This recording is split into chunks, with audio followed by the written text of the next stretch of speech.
I'd just like to say I was not with Steve Bannon when he defied the order to go before the Senate. No, you're all listening. You're all like, what? What are we hearing here? Well, thank you for having us. Thank you for having me have you. Thank you for allowing me to do this. This is great fun. And I know very Just well. for the cameras, can you introduce yourself? I can. My name is John Semper. I am the co-screenwriter of Green Lantern, Beware My Power. I'm also sort of fairly well known for having produced and been the head writer for Spider-Man the Animated Series. So I get a lot of attention because of that. I've done a whole bunch of other things, Fraggle Rock and all kinds of other shows. So I've been in this business for 40 years. This is my 40th year. And I'm excited to be doing this particular project on the anniversary of my 40th year. It is this Green Lantern's 50th anniversary. And he is the first black superhero really for DC. And I am the first black animation writer for television of any duration. I'm the first black showrunner, definitely, for TV animation. And so there are a lot of nice convergences going on here that I'm very proud of. It's really fun for me to be handling this character right at this particular time in my career. With the story that is John Stewart, what's something unique about this retelling of this from like comic books and different iterations from Justice League Unlimited that you felt was important to bring to this, and something new that you felt was important for this movie? Well, the great thing, and this ties in again with this being, all these anniversaries happening, the great thing is we're introducing this character to a generation that grew up with him on Justice League. We're reintroducing him, and we're reintroducing him on the big screen, or we're bringing him to the big screen really for the first time. So just that alone makes it exciting for me. The other thing that makes it exciting is that we're not tied to any particular comic book. This is kind of, I was very surprised and pleased when I met with Jim Krieg and he said, no, we're going to do an original story. We're not going to be tied to a comic book. One of the things that happens when you have to adapt a comic book directly is that sometimes comic book continuity is a little spotty, the ebb and flow of the storyline is a little strange, and all of that strangeness can work its way into the motion picture. And movie writing and comic book writing are very different. The pacing is very different, so sometimes the pacing in the film gets a little bit wonky, and you can feel it. You can just feel it. We are not burdened by that. We are telling a story from beginning to end that originates with us. It borrows bits and pieces from the comic book, but it is not a straight adaptation of any one particular comic book.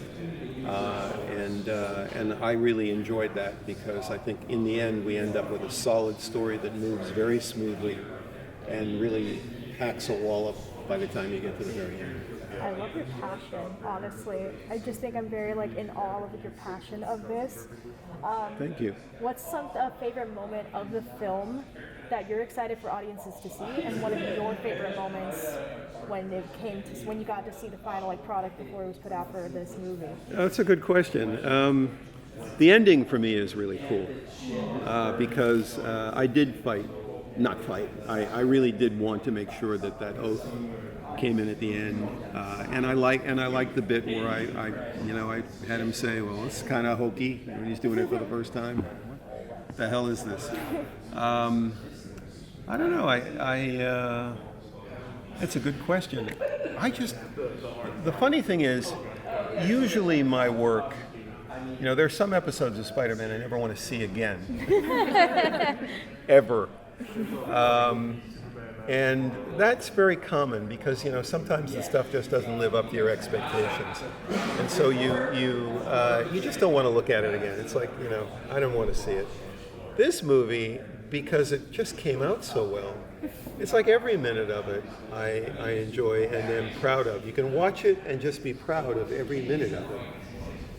It doesn't flag, it doesn't fall apart, it does represent what we wrote. I think that the changes that they made are all for the better.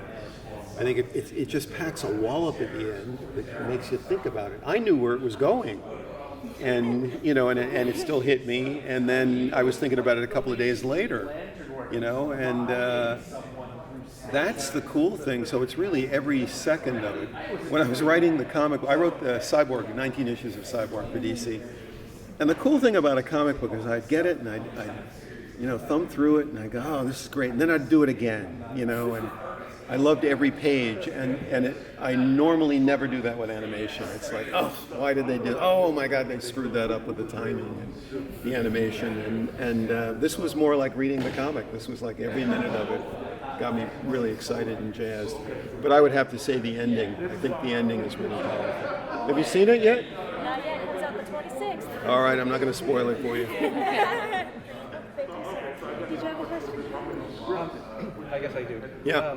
So when he was first chosen by the Ring in the pages of the comics was so long ago, the Yeah. differences between then and now, like when comics are breaking barriers and trying to like, be socially accepted, even just as a hero or as a person in society, what are the differences then versus now Yeah. in telling these stories with this new reinvention, this new retelling? Well, two things. The first is back in the 70s when he was first introduced, if I'm not mistaken, the 70s.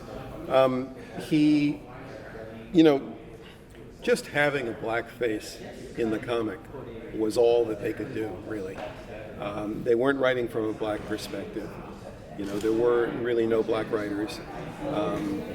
And so the characters tended to be a bit thin in terms of the depth of their development. So somebody asked me at the other table, you know, you have all this backstory, and how hard was it to sort of work with the backstory? Well, in point of fact, he didn't have a really great, you know, a lot of backstory.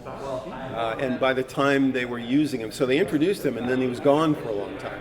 And then they brought him back, and by the time they did that, he was more of a cosmic kind of hero. There wasn't a lot of street stuff going on, so he wasn't really as integrated into the society as I think you know, we can do today. Obviously, getting a black perspective on the character is new and interesting. I think that I didn't really think that translating him to today was hard, because I really just kind of felt like we could start from scratch. I didn't think that there was the burden. You know, when I handled Peter Parker, there were decades of backstory that I kind of had to work with. But handling this character, I just didn't feel like there was a lot of backstory that I think he was a great character, but I didn't feel, and I didn't at all feel burdened by anything that happened in Justice League. In fact, I really just ignored all of that. We could just start from scratch. I had written this character in Static Shock. I did an episode of Static Shock that had the Jon Stewart character, and it was a really dramatic episode. I didn't give it any thought. This was really start from scratch, build the character up from the ground up, keep it within this context. It worked out pretty well. Yeah, thank you. Thank you so much. Okay, cool. Have a Nice great meeting you. rest of- Oh. Nice meeting